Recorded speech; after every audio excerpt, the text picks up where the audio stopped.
in 1960. You can't ask any more of the ordinary people. What was lacking was leadership.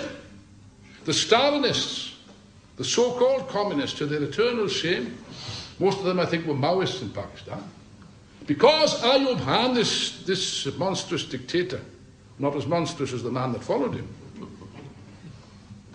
this dictator, because he was friendly with Peking, with Beijing, he was okay. They didn't want trouble. The Chinese bureaucracy, the Chinese were friendly towards Ayub Khan. They didn't want a revolution in Pakistan. Then you had the PPP. And by the way, a most important chapter in this, several chapters in this book, deal with this important question of the PPP. The PPP, it's true, was formed before these events. I'm aware of that fact. But let's not forget, my friends, that it was the revolution in 68 that created the PPP, actually, that put it on that made it a mass force, that brought it to power. I think nowadays the PPP leaders, or some of them, or most of them, are a bit ashamed of this fact. They don't like to remember this fact, that the PPP owes everything to the revolution. They also don't like to be reminded of the fact that the founding document of the PPP, which my friend I think just referred to, was a socialist document. It stood clearly for socialism, for nationalisation, for workers' control, I think even for a people's militia. I don't think you can disagree with any of that. Yes, but they don't want to remember that now. I'll come back to the present situation at present. In other words, what I'm saying is this marvellous explosion of the masses was lost because of the absence of a revolutionary party as existed in Russia in 1917, a genuine Bolshevik party, like the party of Lenin and Trotsky. The PPP came to power, but what did they do? What did they do? Did they carry out the program that they were supposed to carry out? Of factories to the workers, land to the peasants? And they did not. They did not.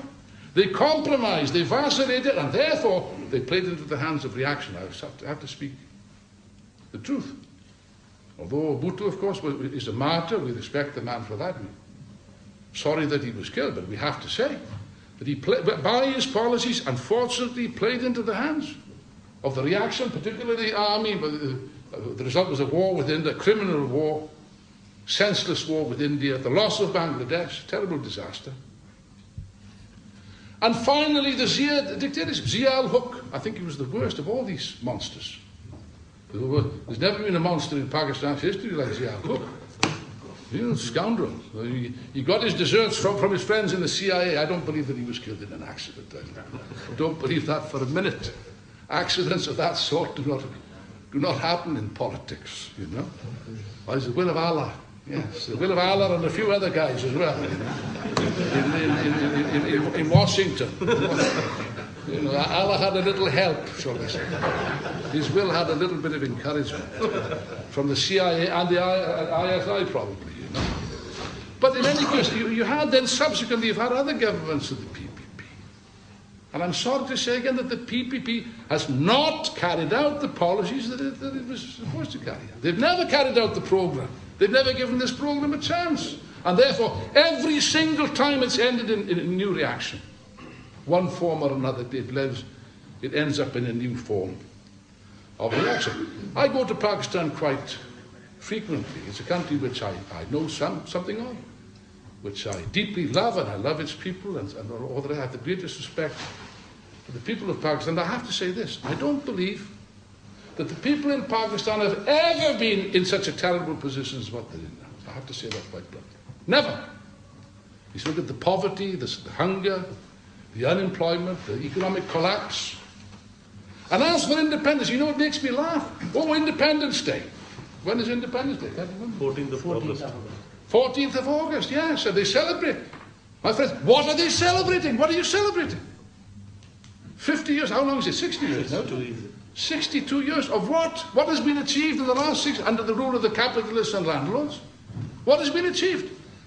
I answer, nothing has been achieved. I believe in many ways perhaps people were somewhat not so bad off 62 years ago than what they are now.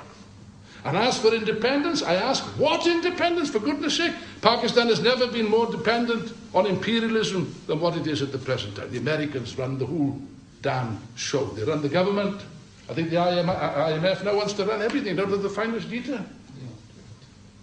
and poor, bleeding Puchtunkhwa, where the Americans are strutting around and treated as if it was their own backyard. What sort of independence is this, for goodness sake? And no wonder young people become fanatical and turn towards this nonsense of terrorism and so on. Jihadi groups.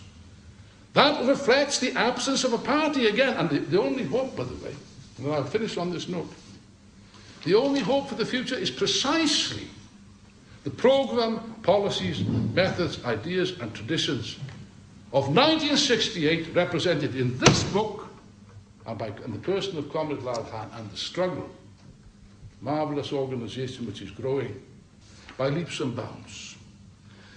And of course we have these so-called ex-lefts. You know what they remind me of? In all countries you get the same. These are ex-communists, ex-socialists, ex-Maoists, ex-guerrillas, ex-members of the human race. You know what I call them? I call them the dead fish. Dead fish. You know, I come from South Wales. You might have noticed an accent. I hope you can understand what I'm saying. I was born on the shores of the Atlantic Ocean. Beautiful place, but the finest beaches in Britain. And you could see the sea would come in, the tide would come in, and the tide would come out. And when the tide went out, if you went to go for a walk on the beach, you see all these dead and dying fish. You know, they thrashing around and dying and drying out. And they stink, believe me. They stink. You know, the class struggle is the same, my friends. You know, perhaps some of us, maybe some of us that are not quite so young, let me put it that way. Some of us are not quite so young as what we were. You might think, oh, well, my dreams of my youth, they're all finished. They will never come back. We will never have... You're wrong. You're quite wrong. Because the class struggle is like these tides. It's got a flood tide and it's got an ebb tide. The ebb tide has gone out quite some long way, but believe me, there will be a new flood tide in Pakistan. Why? Because the masses cannot live like this. It isn't a matter of choice. They can't live. Now they place their hopes on the PPP government, on our friend Zardari. I very much fear that if old Bhutto didn't carry out the policy, I don't think Zardari will. He's in the pockets of the Americans, I'm sorry to say. They have to tell the truth, you know. This is a very bad state of affairs, a very sorry state of affairs. And therefore, you can rely upon the fact that this Zardari and co, because they're not carrying out socialist policies, it'll end up in reaction. Nawaz Sharif is quite sharp, you know. He's a bastard, but he's a clever bastard. Therefore, he immediately left the government immediately. He knows what he's doing. He's in opposition.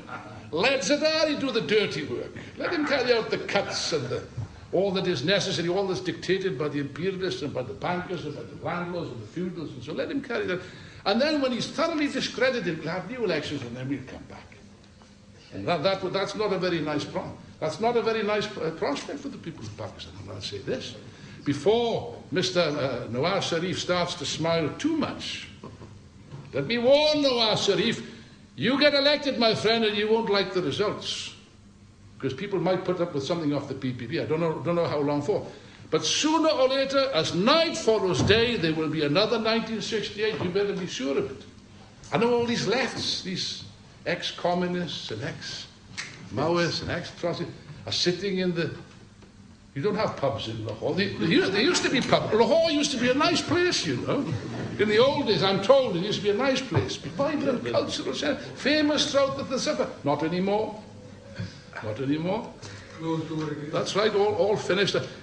It's a desert. It's a cultural, political, economic, human desert of the world. So that's what they've achieved in 62 years. And I say it is enough, my friend. It is enough. I've had enough of this. And rest assured that the workers and peasants have had enough of it. And therefore, although our friends, our ex-lefts, will be sitting in the restaurants of Lahore, weeping into their I can't say sharab, weeping into their tea, weeping into the herbal tea, you know. Oh, it's all terrible, it's all finished, you know. Oh, you know, they're always moaning about something or other. And of course, as in 68, as happened in 68, the masses will move when they least expect it. I'll predict that now. When you least expect it, the masses will move in Pakistan, and we must be ready. I'll finish. Because we want Lal Khan to speak. No. However, just one final observation.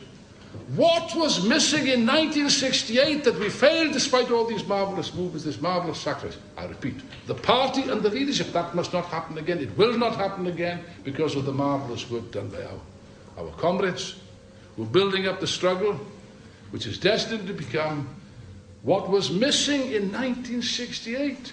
A mass revolutionary Marxist party with roots in the workers, the peasants and the youth. That is what is required. Comrades, I recommend this book heartily to you. I think it's got a great future. It is already playing a great role. I am informed that we had a series of successful launch meetings in Pakistan.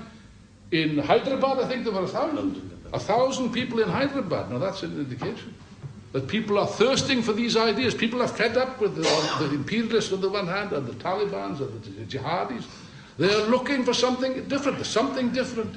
It's not alien to Pakistan. It's in the blood of Pakistan. It's in the soil of Pakistan. It's in the history of Pakistan. It's in the traditions of Pakistan. It's in the traditions of 1968, the struggle, and this wonderful book. Thank you, comrades.